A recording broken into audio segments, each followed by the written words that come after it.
frequency. We got the right connection, not surface level. Seeking a deeper direction. Biblical conversations, yeah, the realest you could find. Unpacking the world. All right, I can say this. I came by myself first, right? So just to make sure it was what it was, just to make sure we had our place, just to make sure everything was good.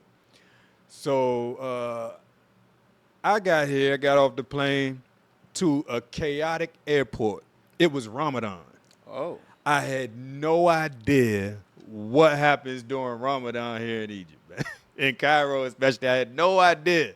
So I'm thinking like, oh, it's all lights. Well, when we're landing, I can see the lights So everywhere. this is nighttime.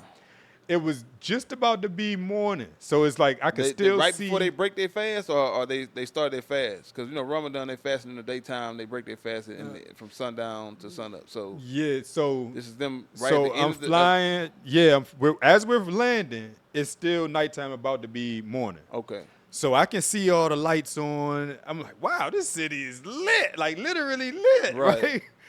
So when we landed, it's like about to be, the sun is coming up, everything. When I'm, standing in the immigration line just to get my stamp and everything, right? So by the time I come out of the airport, it's just chaotic. It's just chaotic, and it's Ramadan. So everybody's at the airport just driving around. I can't get an Uber. I don't have any internet on my phone because I'm just getting here, and I don't really know how to use the SIM card things or anything because I don't speak Arabic. Like you think, oh, you go anywhere in America, anywhere somebody's gonna speak English. Anywhere in the world, somebody's gonna speak English. Right, They're gonna right. know you're American. No, I got here, nobody spoke English. I didn't know how the money went really. So when I went to get money out of the ATM, it gave me all this money, like a big stack of money, right? It gave me so much money that I'm like, oh, I don't want to show anybody this. So they're saying something costs this much. I'm like, I don't have no money. I got $5. That's all I kept telling everybody. I have $5. They're like, oh no, just keep, I'm just showing everybody $5. They don't want that. So that was confusing. I couldn't get an Uber. Didn't want to get worked over on the taxis.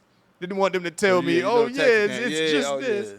So I walked with my bags, everything. I did Out the airport? From the airport, I walked to a different terminal. I didn't know where I was going. Okay. Because I'm waiting on my Uber. Because the airport here is big. It's huge. And getting out of it, I'm like walking. That's like walking down the highway. Yes. So but you walking inside the airport from terminal to terminal, Yes. trying to figure something out. Okay, and mind you, it's kind of hot outside, but I'm still dressed like I'm in Canada because I just came from Canada. So I got a big black backpack on and another duffel bag. So I'm looking crazy, but I can't get an Uber. It's like I go outside and it's like a game they play. You got to know this. Taxis and Ubers play the most games when you're a tourist, when you don't know what's going on. Okay? Just remember that. They'll charge you 5 times more with a smile on their face. What?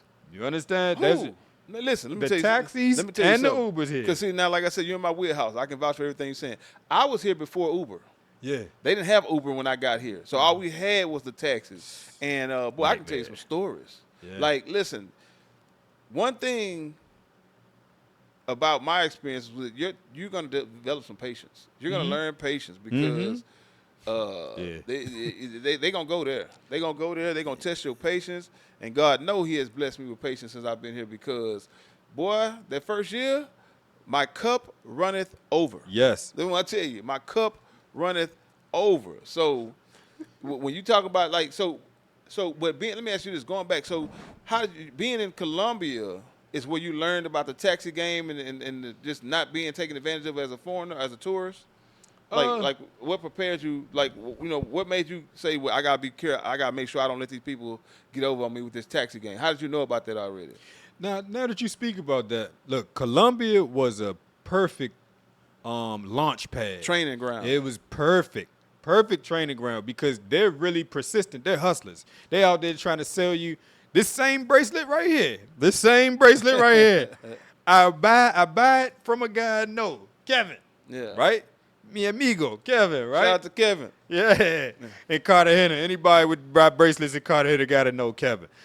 They'll come and sell you a bracelet every day. I'm like, Kevin, I got this bracelet already, man. Es lo mismo, es lo mismo. Yeah. And he's just like, well, here, take another one, buy another one. Yeah, right. You could be sitting at a restaurant eating food, eating your dinner, and someone will walk past and come and try to sell you another meal while you're eating your meal. Like, I'm eating. You're like, hey, take this. Okay, that's a hustle right there. Yeah. Now, is it one of those things where you eat and it's like, don't make eye contact? Yes. Because you make eye contact, they come. Yes. Right? But Cartagena, Yeah. they're another breed right there, man. I love them. I love it. So now I got to call you out on something, right? I did the same thing. I got to try to start some drama here. I got to be a little messy here because, see, now when you went to Colombia, your wife already spilled the beans. You speak Spanish. So you spoke Spanish before you went to Colombia. You know what I'm saying? So you're going in and out of Mexico. You know what I'm saying? If anybody can figure that out, you know. Hey, man, you in Texas, man. South Park, man. It's Texas, man. So, but you spoke Spanish going in, so you didn't have to go and learn the language. Now coming over here, right, North Africa, Egypt, they speak Arabic. Yes. You didn't learn the language, Not so at all. you didn't really follow your rules as far as Exactly. No, I tried. getting the culture. Okay, you did some That's research. the thing. Okay, Yeah, so I talk about tried. that. Talk about that. But Arabic is not the same as Masri. Oh man, Arabic is definitely not the same as Egyptian. Egyptian Arabic, because The that's different words dialect. are completely different. Yeah, Yeah, different completely dialect. different dialect, completely different words. Yeah. If you already speak Arabic, you'll be able to get by. But you could talk to them, you could use your translator, everything. It's not the same. Yeah, Just period. We could say a word that we looked up in Arabic, and they'll sit there and look at us like we're crazy. And then the pronunciation may be Oh, different absolutely. also. Listen, from city to city. From city to city. Yes. If you're in Cairo, they say Yes. Guinea, and then you in Alex, they say Guinea. You know what I'm Yep. saying? So even from city to city, Yep. in the same country, the dialect can change a lot. So Even yeah, from so- Cairo so- to New Cairo. So to be fair, right? To be fair, so even if you did take some Duolingo classes or whatever the case is, if you're taking classes and you're learning like classic Arabic, that's not really gonna benefit you as much as you would think or hope, Not at because all. it's a different language. Because my wife, that's one thing, we came to an Arab speaking country because my wife's, that was her major. I mean, that was her degree, was in foreign studies. Oh. So my wife translates. She reads, writes, and speaks Arabic. She lived in Egypt. She lived in Syria. She lived. She's been all over Europe and different places in the Middle East. Before we even came here. So yeah, I had Because we planned this out. We planned it out as well. We saved up like 10 G's. You know what I'm saying?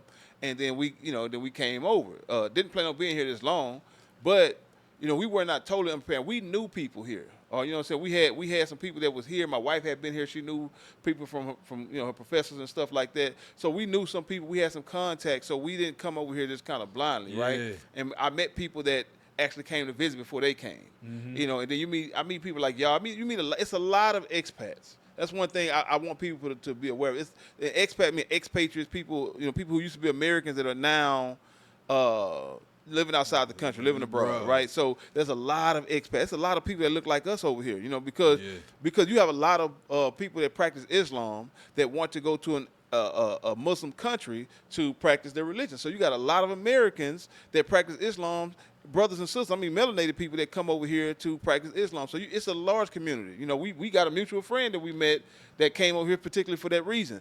But it's a lot of people, and so it's good to network, to reach out, to go on social media platforms, especially now. You have this stuff where you can go on social media platforms and meet and talk to people that's in foreign countries that you're interested in visiting and find out what's going on, find out what you need to do, because things change. Just because it was like this last year or last month don't mean it's going to be like that now. So these are things that you can do to kind of prepare yourself for it, right? So going back to your experience, you get here, you came by yourself at first to check it Yeah. out? So you came to scout for your family? Yeah, I came to make sure everything was good. Because honestly, when I first got here, it was so many things just happening. Like, all right, I went straight to the pyramids. That was back to that story. But I left the airport. I got on any bus I could get on. I can't read Arabic. Nobody speaks English. One guy from like Cameroon or somewhere would just happen to be there, and I'm like, man, I got $5. I'm like, here, you take the $5. He said, no, you keep that. He just paid for me to get on the bus, Oh, right? cool, yeah. Yeah, so that was one initial thing that was all love. But then when the bus stopped, I had no idea where I was. He just said, yeah, everybody just got off the bus, and I'm just Yeah. sitting there. The driver just looked at me like, So go. hold on. So, man, He said, you go. don't know what bus you got on? I just wanted to get out of the airport, Airport, so I right. could get an Uber. And you just got a bus to somewhere. So Yes. and let me say this, man. Let me say this. I ended up being somewhere where I kind of know where it is now. Now, yeah. Yeah. But somewhere like by Ottawa. I want to say this. I want to say this to y'all, right? Anybody who comes here and understand that English is the language of business. So most places people speak English that are going to do business outside the country, right? But here in particular, they speak English. Listen to me. They speak English, and I know you speak English, right? Now, to what degree varies, right? They and if they don't speak it that well, they understand it. But that's part of the hustle. They'll play that game like they don't speak English. Because sometimes they're too embarrassed because their English is not good. Yes. Sometimes they just playing that game because they just want to see if you gon', because just put yourself in the shoes in America. If you got some Asian or Mexican or Italian, somebody that's coming there and they come and they speaking their language, right? They just speaking in Italian, and then they kind of like in the hood somewhere or something. Yeah. For some reason, we have this tendency to think that because a person don't speak English, they dumb. Or because they don't speak the language, we're in a better position to take advantage of them. I'm talking about people with that mindset. I'm not like that now, but there was a time where, you see a foreigner in the neighborhood, we got us one. Yeah, we got one, exactly. We got us one. We about to come up, right? So that's the same thing for them. So when they see you don't really speak the language, they not gonna help you out. Some of them, depending on what, they not gonna help you out by speaking English to you. Yeah. Or the English might not be that good, but they speak a little English. They understand some English more than what they let on. So don't believe that they don't speak English. They speak English. I just, for the record, they understand more than what they pretending like they don't. You know what I'm saying? So just keep that in mind and be careful what you say when you think they don't speak English. Yeah. You get in that taxi, you get in that Uber, and you think this man don't speak no English. You get on the phone, you talking, he ear hustling. So that's just something to learn. They speak the language. Oh, man. yeah. They understand and they speak it. So you get on this bus. And that's a long ride from the airport to the pyramids. Nah, so I got off the bus. Yeah. I got off the bus just in the middle of the hood. One day we got to go up and find out where I was. I kind of remember, So we get off the bus. I'm just in the hood. All I see is donkeys. Now, mind you, was city guy. Even in Colombia, we might see the horses. We might see some donkeys when you go somewhere, cows. But to see a donkey pulling a truck, the trailer of a truck behind it, and it's a donkey just going, and a guy on there just going, and this is in traffic with all the regular cars. Hey, listen. It's hot. It's dogs everywhere. It's coming up in the morning, right? Yes. And it's now, Ramadan, now it's probably like 10, 11. So you got to understand. So you got people for anybody who don't know, during Ramadan, it's 30 days of fasting where they don't eat no food, drink any water through daylight hours. And from at nighttime, they break their fast. They're eating throughout the night. They normally eat. They feast. Big tables, big food everywhere till about 3, 4 in the morning. Right. Then they do their prayer. They take a little short nap. Then they get up and they start their work day. Children go to school. That's the situation, right? So and depending on, because Ramadan changes throughout every year because they do Ramadan based on the moon, so it's never the same time of year, and it moves throughout the year, right? It be cooler and hotter. So, and more than likely, you were probably somewhere close to the pyramid, so you probably were like in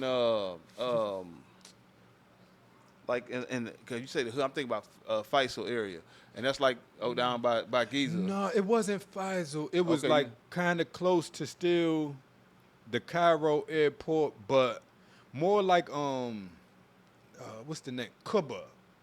It looked like Cuba. Okay. Q-U. I don't know. I don't remember. I can't. Something like Cuba. Yeah. It had to be something like that, but it wasn't Audible. It was.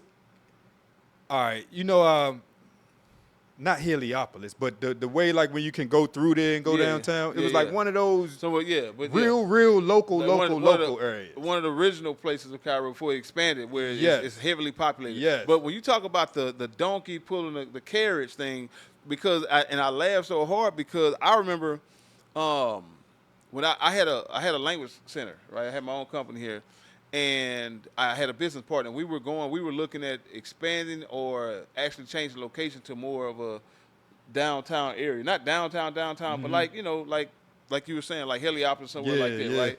NASA City or something. Yeah, And so I like Heliopolis. not me. So anyway, we in traffic, right? It's daytime. We in traffic, and I'm in the front seat. My business partner, she's a woman, so she's sitting in the back seat. So me and the driver in the front. She's sitting in the back by herself, right? And I turn around, and I can't believe what I see because we're in traffic with the horse and the thing, right? But the horse is behind us. I'm not making this up, man. I turned around. I said, I called my business partner by a name. I don't want to say her name, but I said, hey, look. And she turns around.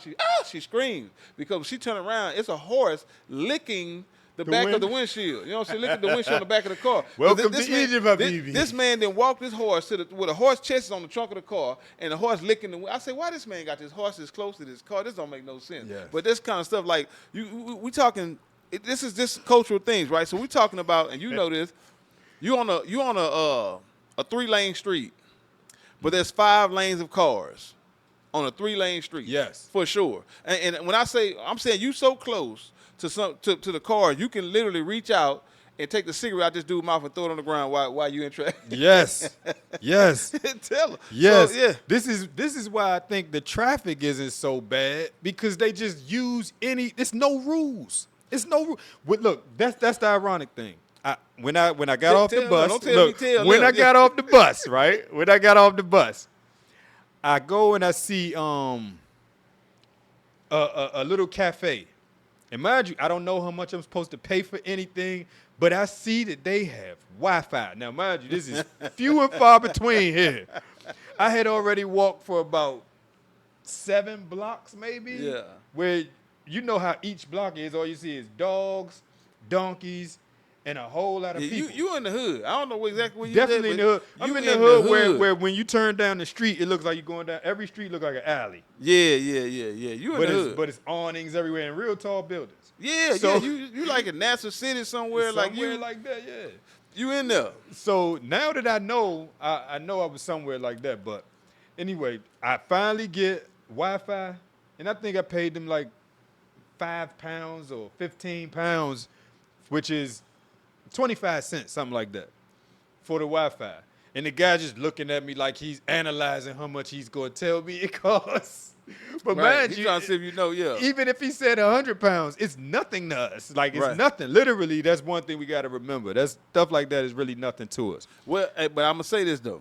And me and your wife talked about this. And I tell people that don't fall into that trap. Yeah, because it adds up. It go faster than you think, right? Yeah. Because you're like, man, what? This only $2.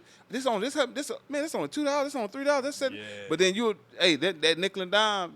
I just went through that. I just took out 4,000, and I got 200 left. And especially now because of the inflation. The pound's losing value, so that money it go fast. Yeah, it go fast because they keep raising the prices. Every time the pound lose value, they raise the prices. So don't get caught into the trap of converting this money in your head. Don't do that. Don't do that. Don't do that.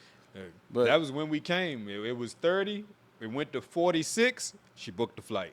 Yeah. And it went to 50. Yeah. But absolutely. So now you in the hood. You walking down this. You walking down dirt alleys. You find this cafe. You got the Wi-Fi. Then what happened? I get an Uber. Now the Uber takes me to Giza, but on the way there, we got to drive. He literally drives the opposite way on the highway. He missed the exit? No, he went the opposite way on the highway.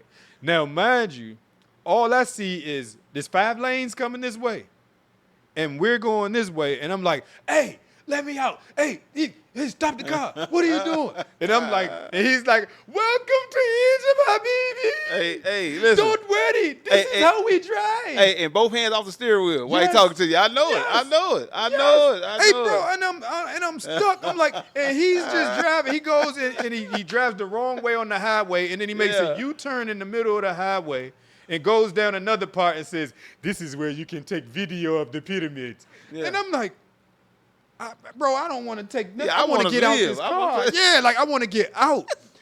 So he takes me, drops me off to the hotel that I'm supposed to be at. Now, Right, mind you, my wife booked me a flight. I mean, But- book me a hotel, room. Yeah, but you at the don't know hotel. nothing about the city, so you I don't know where to nothing end, about how far from the nothing. airport. Yeah, I just it's- know I'm trying to be by the pyramids and the Right, Sphinx. That's right. what people thinking about when Egypt, they thinking about yeah. pyramids. They Right. think about Egypt. I mean, when Right. they think about Egypt, they think about the pyramids. So I try to come and go to the hotel, and the hotel never was there. It just actually got finished. We actually found it now.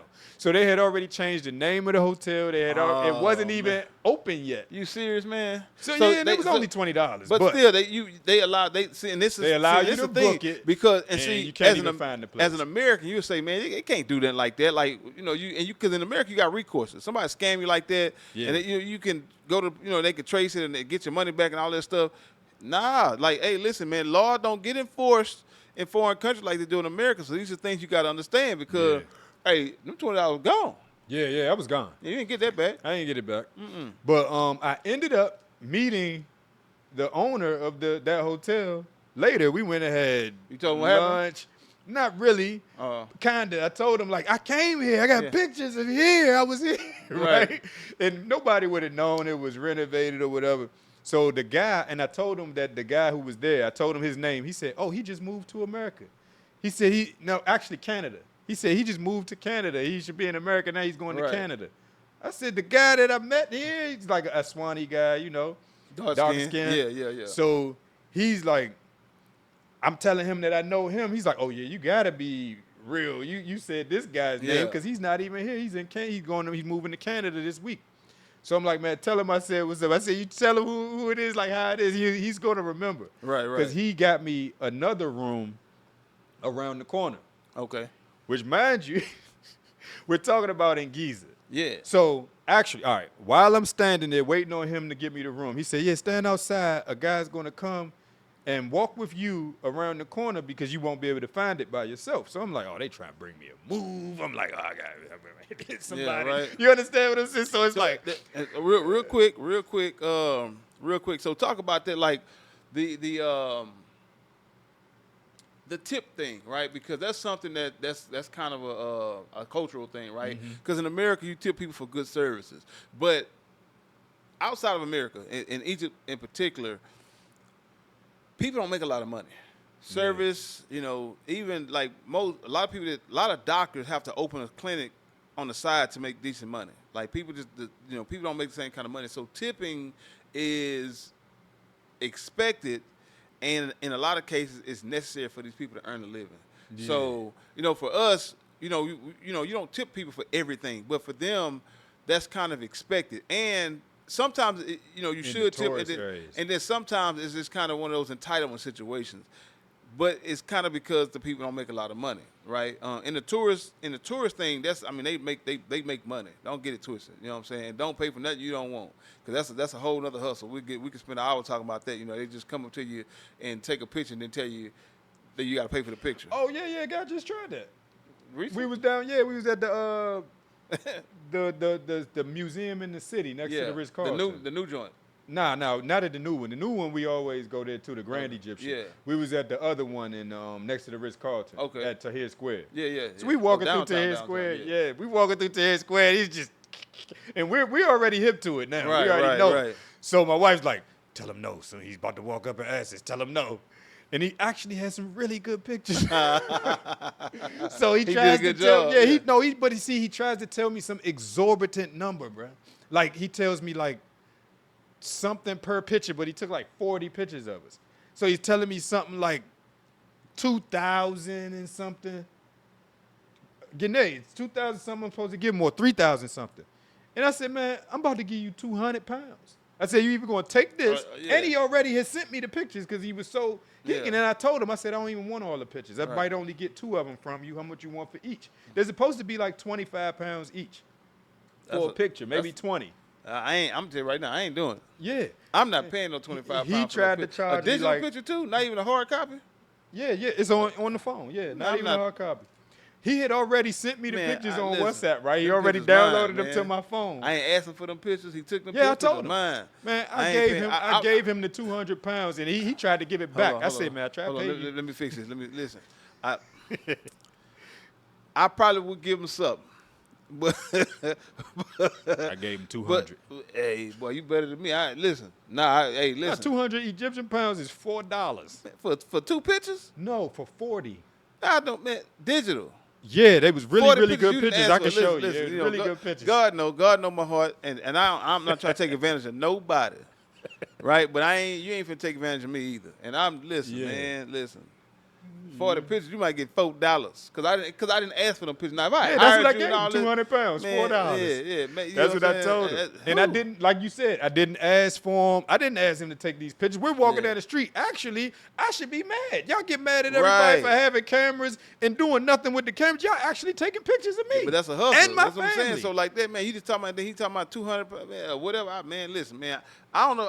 Hey, he gonna take whatever I give him because I got the pictures now. They mine. Yeah, that's what I did. If I send them, they mine now. And then look, you know I had my sidekick. She came up. Oh, yeah. Oh, don't give him nothing. Why would he do that? He tried to charge too much. See, me and your wife don't need to be around each other because ain't nothing going. Ain't Nobody nothing will get no money on Oh them, man, Josh. listen, because cause the first year I was here, I went through that so much. Like I say, my cup overflows, man. And God know, when I moved to Sharm el Sheikh on the Red Sea, that was for 2 years I got to decompress. Yes. Because, man, listen, you know, people can attest, man. Like when I used to come to visit people I knew in Cairo, they used to be like, man, you tripping, like, cause man, listen, 1 pound, 2 pounds, 5 pounds, man, listen, bro, we gonna have to get it, like, you have to get your money like Mike Tyson. Yeah. And I man, listen, my mama came out here, man. And you know, Mom Duke's gonna be Mom Duke. So my mama, you know, she on my nerves. And then this man trying to get over him on 5 pounds. I done got into it with 75,000 taxi drivers in Alex before I even came out here to Cairo. Mm-hmm. And now my mama with me, my wife with me. And man, listen, bro, you ain't getting it. You ain't getting nothing. Why you get the police? Let's go get them. Mm-hmm. Cause it's for me, you, and these police. Mm-hmm. Yeah, and I got a group of people with me that I done came to visit. They excited to see me. They're like, man, come on, it's 5 pounds. Like, right, it ain't that deep. Man, I'm not giving them nothing. Yeah. Nothing. You know what I'm saying? Like, you know, and so. Hey, man, I went through that plenty times. Man, listen, in Cartagena, too. Huh? I went through that in Yeah, Cartagena, like too. you just get frustrated. But then, you know, but that was my first year here, and I learned so much since then, just understanding the culture. Because at that time, and I want you to speak to this. This is something I would like for you to speak to, right? At that time, and something, you know, I had to realize about myself and about being an American is that as an American, we operate with a certain degree of entitlement and arrogance that I didn't realize I even had in me. The first year I was here, I would get mad because they didn't speak English, and I'm walking, I'm like, man, these foreigners, man, they got it, and I'm the foreigner. Exactly. You know what I'm saying? I'm the foreigner, and so it took some time for me to really. Actually, my wife had to tell me, listen, you don't respect the culture, right? And I had to learn and realize, wait, it is. I'm the foreigner. I'm the one. I need to learn their language. I need to learn their ways because for me as an American, the way we do it is the right way.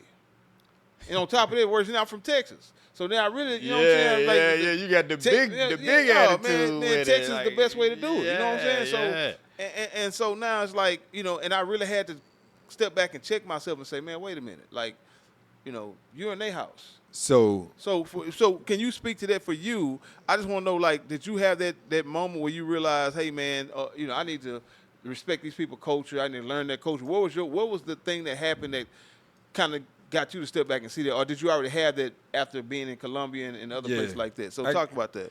Yeah. So I got that exact experience in Curacao. I went to take her to get her hair done or something. It was all the way on the other side of the island. So I go while she's getting her hair done. I try to go inside somewhere, get breakfast, and I'm chilling. And I'm thinking I was speaking Spanish, but, you know, Curacao is actually papiamento. So it's a little different. So this lady, she's just going off on me. She's like, look, I'm not speaking to you, but she's saying all this in papiamento, but her son speaks Spanish, so he's telling me everything in Spanish, right? Yeah. But she's like, I'm not going to talk to you in English. You came to my island. You learned my language. Mm-hmm. And this is an old lady who's like real strong. You could tell she's like a mother of the community or whatever. You could tell. So I'm just looking at her. I'm like, all right, okay. So her son, he's just trying to teach me now. He's like, all right, it's the same in Spanish. You just cut some of the words and some of the words different, you'll learn. Right? He's just telling me. But she's like, I'm not saying not one word to you in English. You did this. You are here. Right, right. She's like, I don't care if I can say something to you in English or Spanish. I'm speaking to you in my language. You learn my language. And it's from a mother type, grandmother yeah. type. So I felt that. So that's what really gave me that perception of things. Because even in Colombia, it never registered to me because I always understood what was going on. I could read the street signs. I could communicate. Right. Anything like a real situation happened, I can explain. Here in Egypt, I could think I'm saying something, and I'm really saying the opposite of what it is. Because, they read from right to left. We read from left to right. Mm-hmm. Certain things like us saying, nah, might sound like nam to them. Yeah, yeah. And that's yes, but we might be saying nah. Yeah, right. You understand? Right. And they're like, we shaking our heads saying nah, but they're like, you said yes. Right. You understand? So those type of complications and miscommunications is really the only things I had. Like, it's really been nobody that just choose like, oh, I'm gonna come get you. Especially if they think you're another African, then yeah, once they see you're American, they're like, oh, no, you are my friend. I love you. Oh, but the same person could be like, oh, Nijiri, and then oh yeah, they think you from Nigeria. Talk to you bad. Yeah, they handle you totally different. Yeah, they try. So of course we look like whatever, but we are what we are. But they can't tell what we are, who we are. They just. But that's sometimes, the part that but yeah, sometimes they can't. Yeah, absolutely. Most of the time they can't, especially with me having dreads. I can see if I'm a typical American-looking person, but they'll think you're Sudanese. You understand? I haven't had an incident where somebody tried to treat me less than because of that. I have had people tell me I look like the original Egyptians. Mm-hmm. I've had people ask me Sudani. Ask me if, where I'm from. It's interesting because they'll say, where you from? I say, I'm from America. Yes, but where's your father from? America. Yeah, that's where's what your father? Like, what they want to know what part of Africa you from. Yeah. I'm like, bro, I'm from America. Like, my people in America as far back as I can trace. I don't know past America where I just had that conversation with my Uber driver. Yeah. Today. And he asked the same thing. Where's your father from? Yeah, well, where's your grandfather from? Yeah. I said, America. I said, my family's lineage that I know of that they can verifiably trace goes back at least 20,000 years. So you can say that, Egypt is 7,000 years old. We're the oldest civilization. But that's because America was probably still flooded or underwater or something at that time and had already been up. And you still already had people in the mountainous regions. You still had people in lower regions. You still had people in Central America, what we would call Peru now. It was still people all over. But just because it's not widely publicized in school or whatever, and that's not what you're taught anywhere in school, of course they're not going to put that in there. Dealing with European history. Yes. So let me ask you this, because we're going to get ready to wrap this up, man, but we're down to the last few minutes, right? I want to ask you, let's narrow it down to the top 5 things. Top 5 things that you can tell our audience from your experience traveling from different countries. What are the top 5 pieces of advice that you would leave them with to help them if they want to live in another country, visit another country, from the mindset that they need to adopt to the things they need to do in preparation, and then, once they get there. Top 5 things. Top 5 pieces of advice. What you want to leave them with? Okay. 1, do your research on the place where you're going to. See what is there, how you can benefit there, just in case if you got to make money there, if you're going to be able to, if you're going to be able to import, export, what the costs are, because some places could be a low cost of living as far as rent, but then, like if you want watermelon or strawberries, you got to pay $10. You know what I mean? So it might be, do your research as far as that. It was one other thing I just had that I was going to say, like, all right, the money. Know what the money is, like, as far as knowing what the exchange rate is and how the exchange rate changes.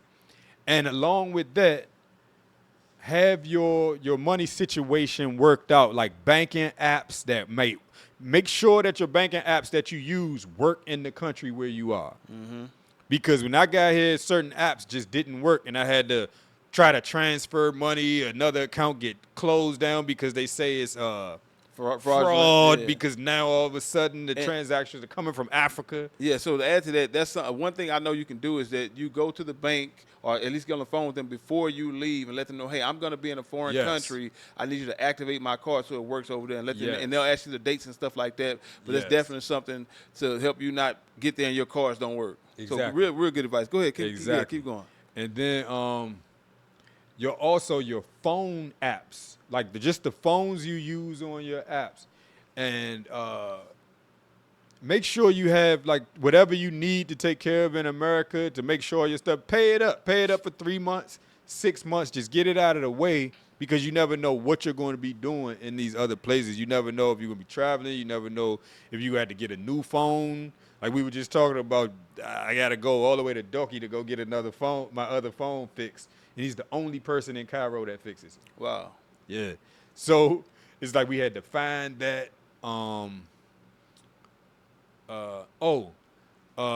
Your contacts that you have, like the people that you have, make sure you have some type of system set up with that because our families didn't know where we were because we moved. It's like Yeah. they expected it from us.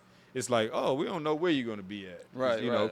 So whoever you're in contact with, make sure they know how you are, where you are. Set up an email account that you give everybody the passwords to that's close to you, your mother, father, grandmother, kids, whatever, whoever. Set up an email account so you all can communicate in an event of emergency. Because those type of things really saved us time and helped us. And like I said, the banking apps. Make sure you had a good banking app on the phone and handle all your business in America, all the stuff you have to download while you're there, all your stuff that you have to sign, anything you have to do in America, do that because once you're here and then you got to go back to sign something for a business account or something. Yeah. And then you can't do it. Or you got to pay another $1,500 to fly there, stay there for 2 days, then come back. That's an annoyance. Yeah. I had to do that, end up having to stay for like 6 weeks because something else happened while I was Right, there. yeah. So I'm Hey, thinking in I'm going America, for it's 1 always week. I something, stayed yeah. for 6 weeks. You understand? So things like that. And like you said, the food and your medicine, whatever it is, just make sure that you can Good. get it over You here, can or get if you it, need yeah. to bring it, you bring it. Yeah. Yeah, and one thing with the medicines, like the pharmacies here, don't cost a lot. Stuff Yeah. that there might cost us $50, over here you're getting for $1 Yeah, for sure. for sure. Yeah. But they might not be like the same as whatever it is that you're used to. Yeah, it might not be the work. same brand. So sometimes they may have generic brands, or sometimes they just got brands that they don't have in America, right?